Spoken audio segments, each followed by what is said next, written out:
नमस्कार बंधुरा बिंदास रान्नाघर चैनेले आमि सम्पा सबाइके स्वागत। तो बंधुरा बांगाली चिकेन जनप्रिय रेसिपिर मध्य धामसा आलू दिए मुरगिर झोल, এটা একটা খুবই সহজ বা খুবই ভালো একটা রেসিপি। তো এইভাবেই করে খাবেন, খুবই ভালো লাগবে আশা করি। আর অবশ্যই ভিডিওটা ভালো লাগবে লাইক কমেন্ট সাবস্ক্রাইব করে দেবেন। তো চলুন রেসিপিটি শুরু করা যাক।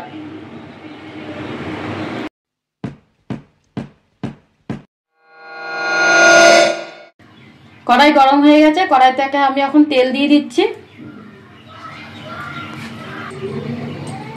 তেল গরম হয়ে গেছে, তেলের মধ্যে আমি অল্প নুন দিয়ে দিচ্ছি। এবার দিয়ে দেবো অল্প পরিমাণে হলুদ। ভালো করে নুন আর হলুদটাকে তেলের সঙ্গে মিক্স করে নেব। ভালো করে নুন আর হলুদ মিক্স করে নিয়েছি। এবারে আমি কেটে রাখা আলুগুলোকে তেলের মধ্যে দিয়ে হালকা করে ভেজে নেব।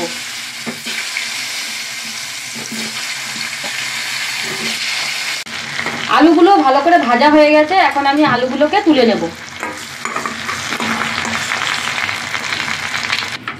আলু আমি তুলে নিয়েছি, এখন আমি দিয়ে দিচ্ছি একে একে মশলা। এখানে গোটা জিরে, দারচিনি আর লং, এলাচ। এবার দিয়ে দেবো একটা চেরা তার তেজপাতা দিয়ে আমি ভালো করে ভেজে নেব। 500 চিকেনের মধ্যে এখানে আমি 300 গ্রাম পেঁয়াজ কুচি দিয়ে দিচ্ছি। পেঁয়াজ কুচিটাকে আমি ভালো করে হালকা বাদামি কালারের ভেজে নেব।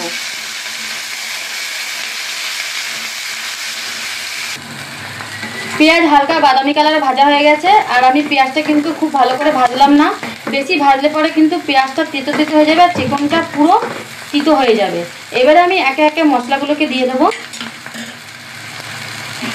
দিয়ে দেবো আদা রসুন বাটা। এখানে 1 চামচ করে আদা রসুন বাটা আছে। হলুদ গুঁড়ো, স্বাদ মতো নুন, ধনে গুঁড়ো, কাশ্মীর লঙ্কা গুঁড়ো আর দিয়ে দেবো এখানে অল্প জিরে গুঁড়ো। এবার দিয়ে আমি ভালো করে মশলাগুলোকে পেঁয়াজের সঙ্গে কষিয়ে নেব। দিয়ে দিচ্ছি লঙ্কা বাটা। এখানে 4 থেকে 5টা লঙ্কা বাটা রয়েছে, আপনারা চাইলে কম বেশি করেও দিতে পারেন।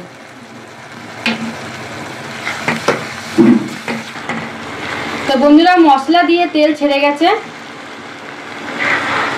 কালারটা কিন্তু খুব সুন্দর এসছে।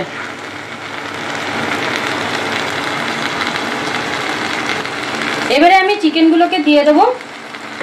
এখানে 500 চিকেন নিয়েছি।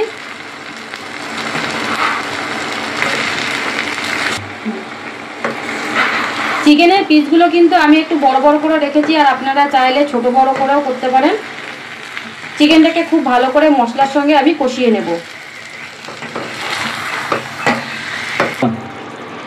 চিকেন দিয়ে 5 মিনিট আমি কষিয়ে নিয়েছি। এখন আমি আলু দিয়ে আরো 5 থেকে 7 মিনিট কষিয়ে নেব। কষানো হয়ে গেছে, এখন আমি দিয়ে দেবো এর মধ্যে গরম জল। ধামসা আলু দিয়ে মুরগির ঝোল, তো এইভাবেই রান্না করে খান, খুবই ভালো লাগবে। আমি আরো 10 মিনিট হতে দেব, ঢেকে রেখে দেব। চিকেন আলু ভালো করে সিদ্ধ হয়ে গেছে। এবার আমি দিয়ে দিচ্ছি গরম মশলা। গরম মশলা দিয়ে আমি আরো খুব ভালো করে মিশিয়ে নেব। আমি আরো 5 মিনিট আলু আর চিকেন ঝোল দিয়ে ভালো করে ফুটিয়ে নেব। আশা করি আপনাদের কাছে ভিডিওটা খুবই ভালো লেগেছে। তো ভালো লাগলে অবশ্যই please like comment share subscribe করে দেবেন, খুবই ভালো লাগবে।